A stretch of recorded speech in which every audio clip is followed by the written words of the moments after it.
Welcome to Stock Shotz. Our special guest tonight is author and teacher Dr. Alex Lazo. Dr. Lazo co-wrote Real Estate Version 2.0 with Dr. Danielle Babb.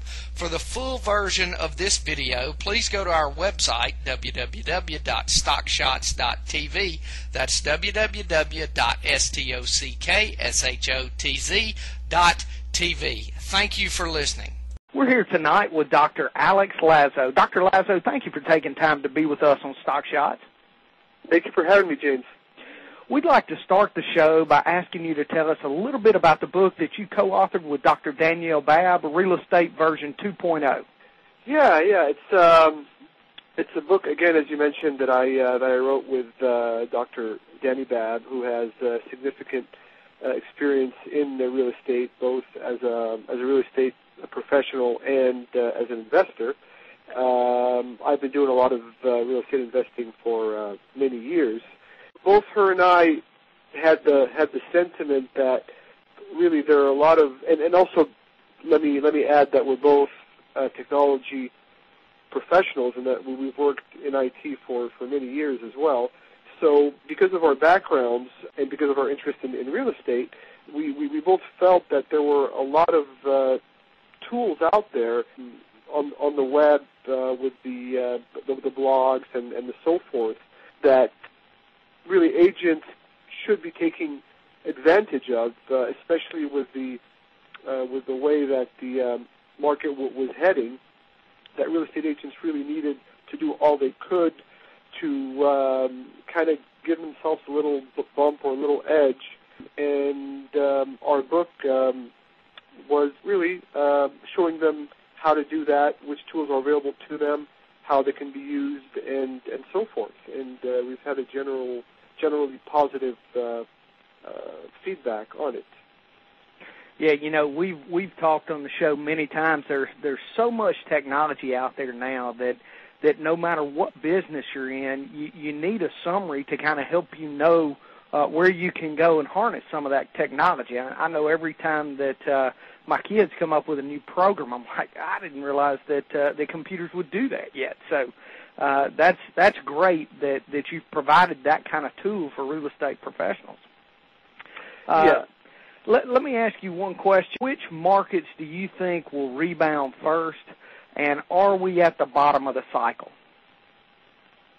Yes, that's the big question. Well, as far as which markets will rebound first, there are some markets that I believe did not enjoy as much appreciation over, the kind of when everything was booming. They were kind of the last to kind of be discovered by investors and so forth. I think those markets were about to really hit it big right before things started to take a turn for the worse, if you will. So I believe that those markets were undervalued, remain undervalued, and are going to be the first to kind of bounce back.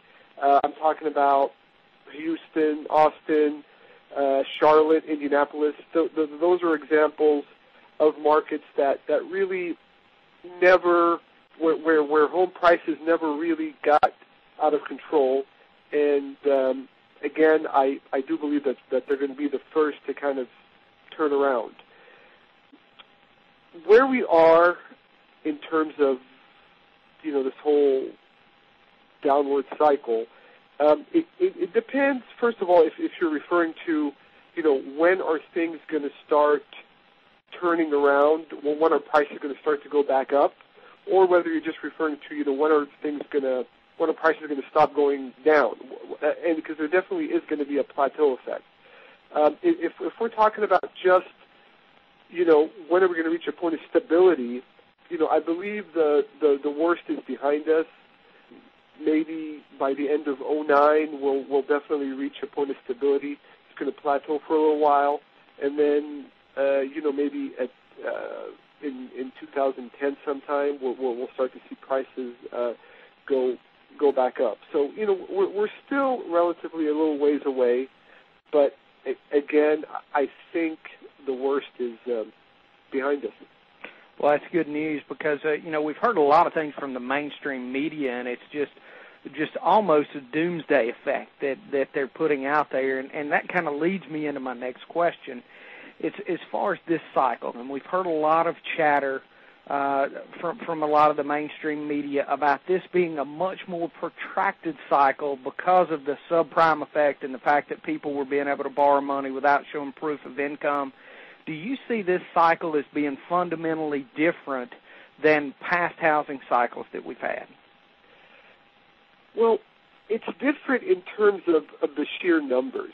I mean, if we're with the really creative and I'll call them foolish loans that the banks were giving out. I mean, you had maybe at the peak of the market, maybe a family with an annual household income of let's say $100,000 purchasing $1 million home. Now, if that $1 million home has gone down 20% in value or $200,000, I mean, that's 2 years worth of income for that entire family. I think these numbers are unprecedented. So, again, in terms of the sheer numbers, I don't think we've ever seen anything like this. Okay. Well, we've heard a lot of chatter from everywhere, particularly some of the Democrats, that we need a government bailout. Do you think the government should intervene at all? And if so, what would you recommend that they do? Boy, I think that there's a difference between the government intervening and the government, bailing out. I think definitely the government should play a role. I believe that home ownership is something that we as Americans value, and it's something that the government should always encourage and facilitate. So, in that sense, the government should certainly intervene. However, in my opinion, the banks are, just as much to blame as the consumers and whomever else you want to blame for this. So I don't believe that the banks should be bailed out. I believe the government should step in to a reasonable degree, help people keep their homes, encourage people to not, walk away. But at the same time, the banks have to take a little bit of a hit as well. Oh, I agree. I have advocated that the banks be allowed to take it on the chin, but I also think that we've heard some talk about freezing, the government freezing any of the subprime loan resetting and freezing the rates, and I just don't feel like that they should take that kind of action on the behalf of the consumer either, and kind of tying this to the banking crisis, Jim Rogers, who was a legendary investor that was on our show, said, this is part of a normal cycle when he was talking about the credit crisis, and we need to go in and purge things out so that the cycle can find a solid base and start over again. And that's been my perspective as far as what should happen in the real estate market, but you don't see the government action having impact on the cycle one way or another? Not too much. I mean, it's something that has to, as you stated, kind of ride its course. And, the government should kind of maybe plug holes if, not let it get out of control and help whenever possible, families with good intentions, help them keep their homes.